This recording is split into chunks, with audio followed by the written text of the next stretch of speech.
ඔන්න පුතේ ඔයාලට මතකද ඇඩ්වර්ටයිස්මන්ට් එකක් ගියා? හරි ඇඩ්වර්ටයිස්මන්ට් එකක් ගියා මතකද? අඹ 100 අඹ වට්ටියක් ඔළුවේ තියාගෙන ආව්වේ දාඩිය පෙරාගෙන අඹ 100 එනවා. නේද? අඹ 100 එන අමාරුවෙන් එනකොට අර ළමයි දෙන්නේ අඹ 100 කියන දුවගෙන යනවා.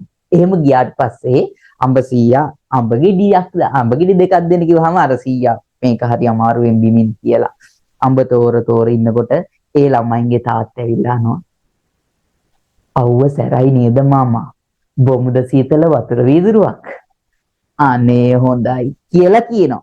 එතකොට පුතේ 100ට මොකක් ගෙනත් දෙනවද? වතුර වීදුරුවක් ගෙනත් දෙනවා. මොකක්ද උනේ?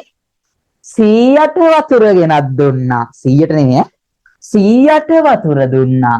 100ට වතුර දුන්නේ 100ට වතුර දුන්නේය.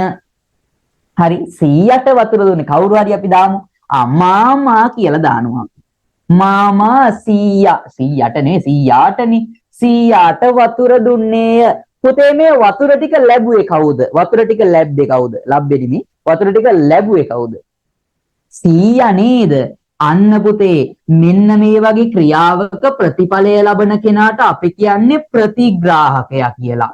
මේ වගේ ක්‍රියාවක ප්‍රතිඵලය ලබන්නේ ප්‍රතිග්‍රාහකයා. මෙන්න මේ ප්‍රතිග්‍රාහකයන්ගේ වෙන මේ අගට හයන්න ආපු 100ට යාචකයාට අම්මාට තාත්තාට ගුරුවරුන්ට දරුවන්ට අන්න ඒ වගේ ටයන්නක් ආවොත් එහෙම කිසියම් ක්‍රියාවක ප්‍රතිඵලයක් ලබන කෙනෙක් තමයි අපිට ඩෝංගාලා පදෙනස් වෙන්න පුළුවන් ඩෝංගාලා පේන්නේ. එතකොට පුතේ ප්‍රතිග්‍රාහකයන්ග වෙනවා නම් එයාට ප්‍රදානය කිරීමක් දීමක් නම් ඇඟ වෙන්නේ අපි අන්න ඒකට කියන්නේ සම්ප්‍රදාන. එහෙනම් මතක තියාගන්න මේ වගේ ඒ වය දෙන්නේ සම්ප්‍රදාන විභක්තියෙන් පැටියෝ. සම්ප්‍රදාන විභක්තිය ලියා ගන්න.